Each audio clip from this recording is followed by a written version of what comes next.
नमस्कार दोस्तों, स्वागत है आपका धर्मवीर लाइव कार्यक्रम में। मैं हूं आपका दोस्त धर्मवीर। अगर आपने अभी तक हमारा चैनल सब्सक्राइब नहीं किया है तो हमारा चैनल सब्सक्राइब करें, नोटिफिकेशन बेल प्रेस करें ताकि आपको हमारे वीडियो सबसे पहले मिल सकें। वीडियो पसंद आने पर इसे लाइक और शेयर ज़रूर करें। पिछले एक हफ्ते से पूरे देश में एक नई बहस छिड़ी हुई है। बहुत सारे भारतीय जनता पार्टी समर्थक यह कहते हैं कि पिछले कुछ दिनों में डीजल और पेट्रोल की महंगाई का सबसे बड़ा कारण यह है कि पिछली मनमोहन सिंह सरकार ऑयल बॉन्ड्स के रूप में एक अच्छा खासा कर्जा मोदी सरकार के सिर छोड़कर गई है और मोदी सरकार उसी खर्चे को कम करने के लिए इतने महंगे डीजल और पेट्रोल बिकवा रही है। यहां तक कि धर्मेंद्र प्रधान, जो कि देश के ऑयल मिनिस्टर हैं, उन्होंने भी यह दावा किया है कि पिछले वर्षों में 2 लाख करोड़ रुपए मोदी सरकार ने ऑयल बॉन्ड्स के मद में चुकाए हैं और यही कारण है कि वह तेल की कीमतें कम नहीं कर पा रहे हैं। लेकिन क्या सच में मोदी सरकार ने 2 लाख करोड़ रुपए चुकाए हैं?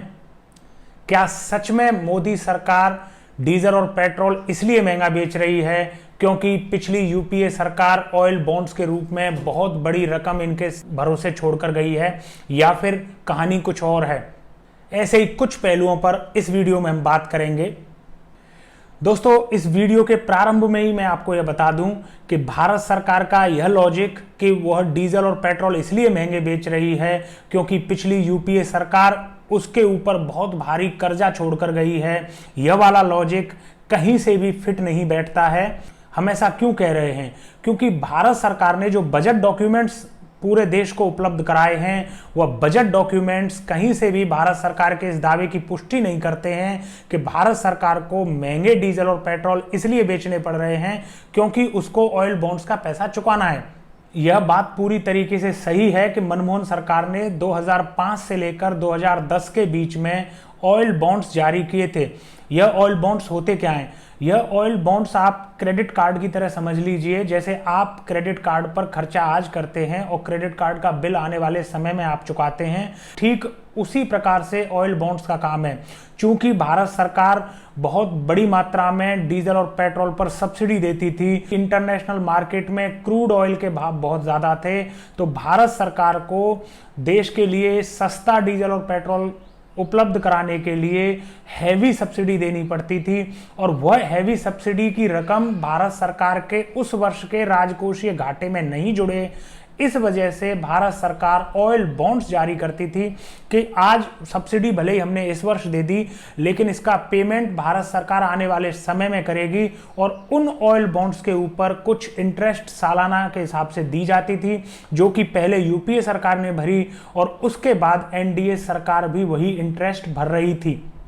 यूपीए सरकार ने 2005 से लेकर 2010 के बीच में कुल मिलाकर 1,34,000 करोड़ रुपए के ऑयल बॉन्ड्स जारी किए, लेकिन उनकी मैच्योरिटी डेट जो थी वह 10 से लेकर 20 वर्ष के बीच में थी। जैसे यूपीए सरकार पहले लगभग 10,000 करोड़ रुपए सालाना इंटरेस्ट भर रही थी, उसी प्रकार से मोदी सरकार ने भी 10,000 करोड़ रुपए सालाना के हिसाब से इंटरेस्ट चुकाई है।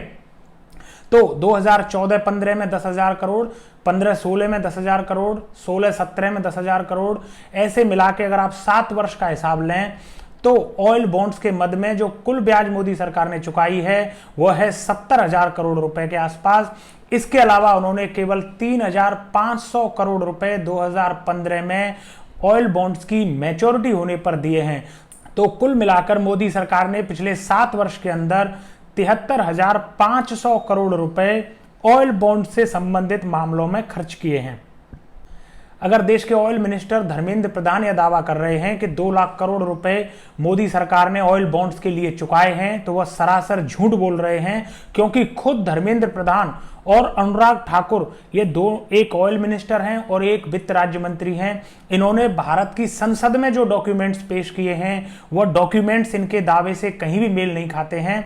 हाँ, 2015 में 3500 करोड़ दिए, 10,000 करोड़ रुपए सालाना लगभग ब्याज दे रही है मोदी सरकार, इससे हम डिनाई नहीं कर सकते। लेकिन ऑयल बॉन्ड्स की जो मैच्योरिटी वो भले ही शुरुआत में 1,34,000 करोड़ रुपए के आसपास थी, लेकिन उनकी मैच्योरिटी की जो डेट थी वह एक साथ नहीं थी। जैसे कि मैंने आपको पहले बताया है कि 10 वर्ष से लेकर 20 वर्ष के बीच में ऑयल बॉन्ड्स की मैच्योरिटी की डेट थी। उन बॉन्ड्स की मैच्योरिटी की डेट 2015 से स्टार्ट हुई, तो 2015 में वह 3,500 करोड़ रुपए के बॉन्ड्स मैच्योर होने थे। उसके अलावा 2021 में 5-5 हजार करोड़ के 2 ऑयल बॉन्ड्स मैच्योर होंगे और 2022 में कोई भी ऑयल बॉन्ड मैच्योर नहीं होगा। और 2023 और 24 के अंदर अलग अलग मदों में 2023 के अंदर 22,000 करोड़ के ऑयल बॉन्ड मैच्योर होंगे। एक 2023 में एक और है जो है 4,150 करोड़ के ऑयल बॉन्ड। इसके अलावा 2024 में 5,000 करोड़ और 10,306 करोड़, यह 2 ऑयल बॉन्ड तब मैच्योर होंगे। और 2024 में ही अगली सरकार का गठन हो जाएगा। संभव है कि मोदी सरकार कंटिन्यू करे और नई सरकार आए। तो कुल मिलाकर अगर आप हिसाब देखें तो मोदी सरकार को 2024 तक कुल मिलाकर ब्याज प्लस ऑयल बॉन्ड्स की मैच्योरिटी की रकम देनी है। तो अगर हम ब्याज लगा लें, मोदी सरकार के 10 वर्ष का कार्यकाल हम लगाएं, तो अगर हम 10,000 करोड़ का भी हिसाब बनाते हैं तो सालाना 10,000 करोड़ को हम 10 वर्ष से अगर मल्टीप्लाई करते हैं तो 1,00,000 करोड़ तो यह रकम बैठती है। इसके अलावा लगभग 43,000 करोड़ रुपए ऑयल बॉन्ड्स की मैच्योरिटी की रकम भारत सरकार को देनी है। तो कुल मिलाकर 1,43,000 करोड़ रुपए मोदी सरकार को कुल चुकाने हैं 2024 तक। लेकिन धर्मेंद्र प्रधान क्या कह रहे हैं? वो कह रहे हैं कि 2,00,000 करोड़ रुपए उन्होंने अभी तक चुका दिए हैं, जो कि सरासर झूठ है। अब धर्मेंद्र प्रधान के पास कौन से डॉक्यूमेंट्स हैं वो तो धर्मेंद्र प्रधान ही जाने, लेकिन भारत सरकार की आधिकारिक वेबसाइट पर जो बजट डॉक्यूमेंट्स उपलब्ध हैं, उन बजट डॉक्यूमेंट्स के आधार पर ही हम आपको बता रहे हैं कि 2024 तक मोदी सरकार को 43,000 करोड़ रुपए लगभग चुकाने हैं और इसके अलावा 10,000 करोड़ रुपए सालाना की ब्याज चुकानी है। तो 1,43,000 करोड़ रुपए चुकाने हैं मोदी सरकार को 2024 तक। लेकिन आप गौर करिए, मोदी सरकार टैक्सेज में कमा कितना रही है। अगर आप इस रकम का हिसाब लगा लेंगे तो आपके आश्चर्य का ठिकाना नहीं रहेगा, क्योंकि मोदी सरकार ने जब 2014 में कार्यभार संभाला था तो 2014 से 2015 के पहले वर्ष में मोदी सरकार ने एक्साइज ड्यूटी और सरचार्जेज के रूप में डीजल, पेट्रोल और नेचुरल गैस पर कुल मिलाकर 73,000 करोड़ रुपए कमाए थे 2014 और 2015 में। तो जब मोदी सरकार ने 73,000 करोड़ रुपए उस वर्ष कमाए तो सीधी सी बात है कि उससे पहले की यूपीए सरकार भी लगभग 70-75,000 करोड़ रुपए सालाना ही इन मदों में कमा रही थी।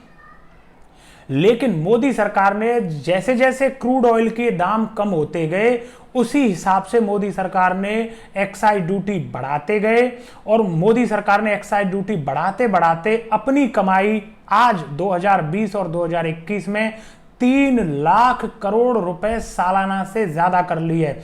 अब आप कंपेयर करिए 2014-15 में 75,000 करोड़ रुपए के आसपास और आज 3,00,000 करोड़ रुपए से ऊपर की कमाई।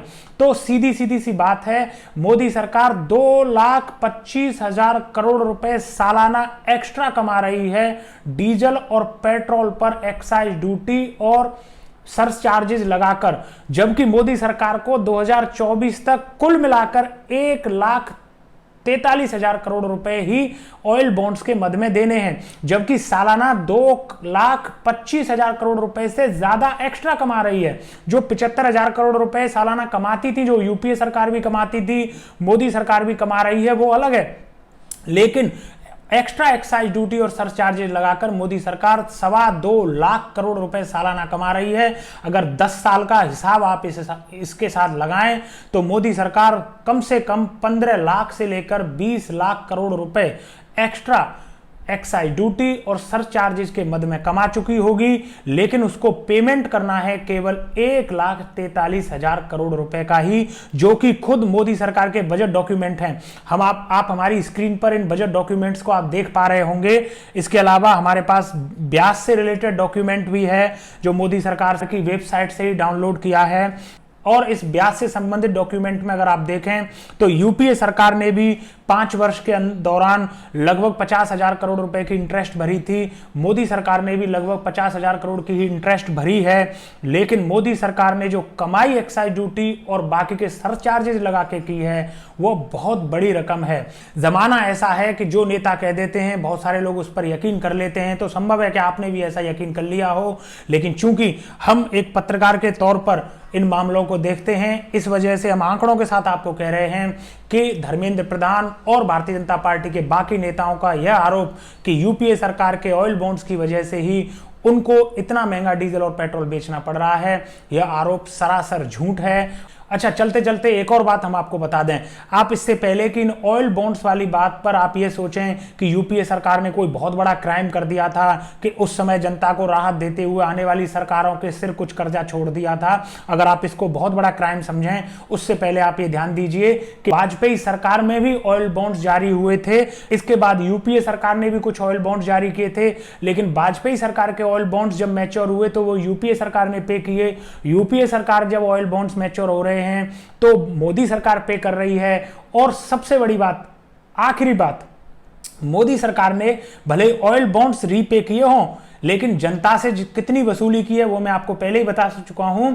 इसके अलावा मोदी सरकार ने खुद ने भी पूरे 2.5 लाख करोड़ रुपए के बैंकिंग बॉन्ड्स जारी किए हुए हैं, जो कि आप हम स्क्रीन पर आप देख पा रहे होंगे।